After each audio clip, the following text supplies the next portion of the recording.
So I'm trying to get set up here to do my own electrochemical etching, and what I have here is a power supply that my wife brought home from work. It's got a 120 volt input and a 15 volt, I'm sorry, 12 volt 15 amp output. It's got negative and positive on the back, and then I went ahead and fabricated this cable, and this cable has two connectors here.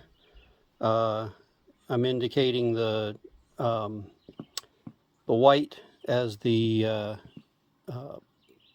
negative and the black as the positive. I didn't have any red shrink wrap left, so those are going to connect onto here.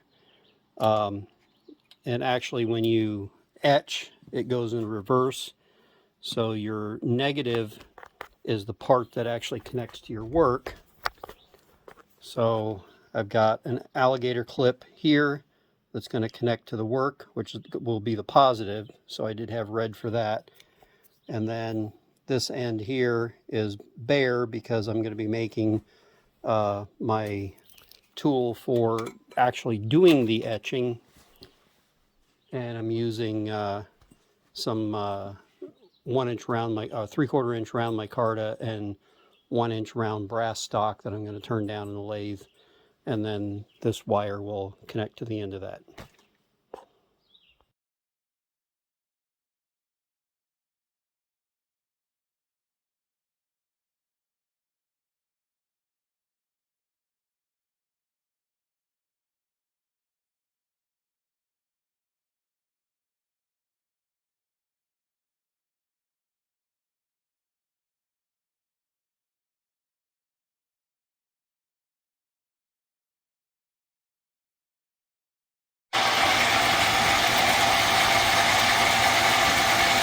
Taking 15 thou on this cut, and this is got to be turned down to 1/2 inch.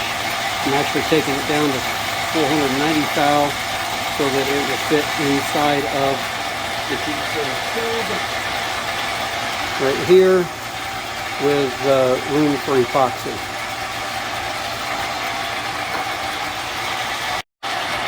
Alright, here we are turning down the back side. Got to bring this shaft down to the 490. And then I'll turn this to the appropriate diameter based on how much bigger I want it. I'm looking to get maybe a 16th to an 1/8 inch larger diameter than this tube. So there we go.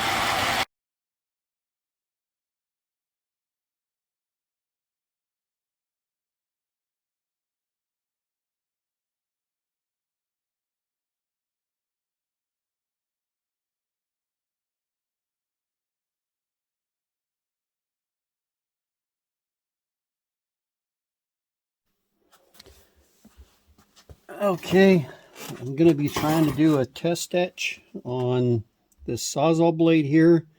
I used just some plain electrical tape as my stencil. I cut out this little triangle. So I'm going to use my power supply over here, and I will be turning it on, and we'll try this test etch.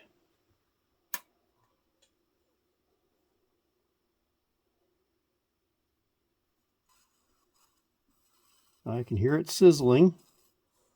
It's already changing color.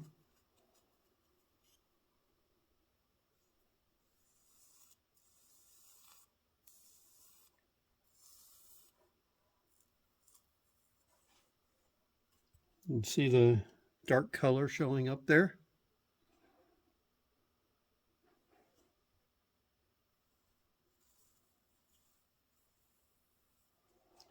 I don't think I have, well, you can see the coloration on the end of my tool here. Let me give a little dip in the salt water. Oops.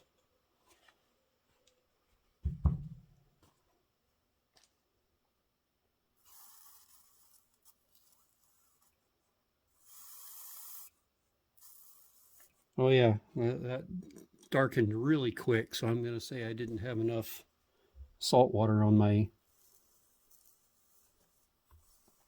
etcher.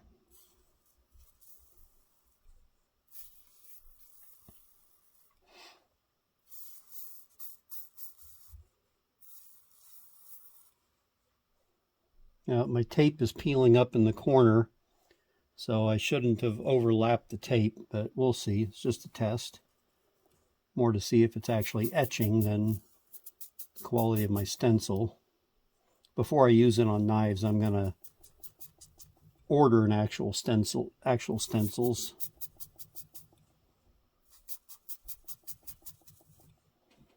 All right.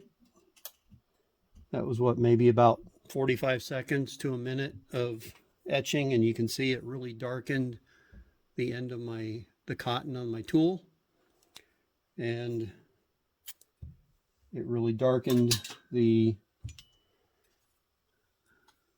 metal there. So let's go ahead and peel the tape off and see what we have.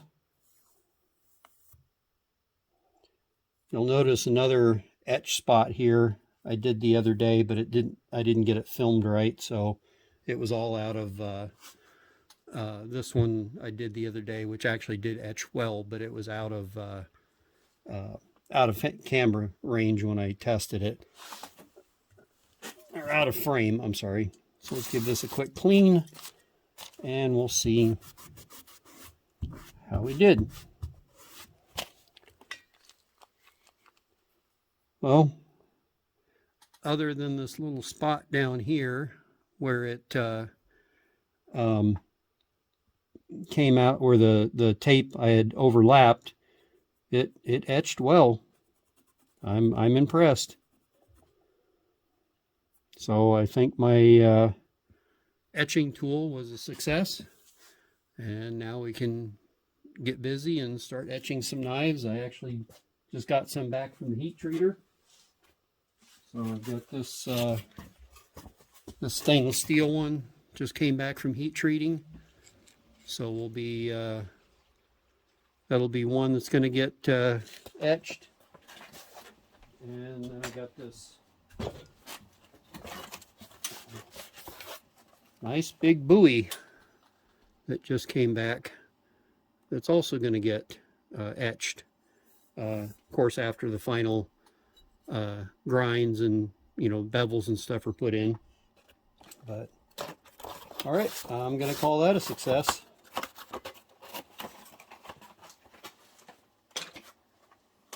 And on to the next project.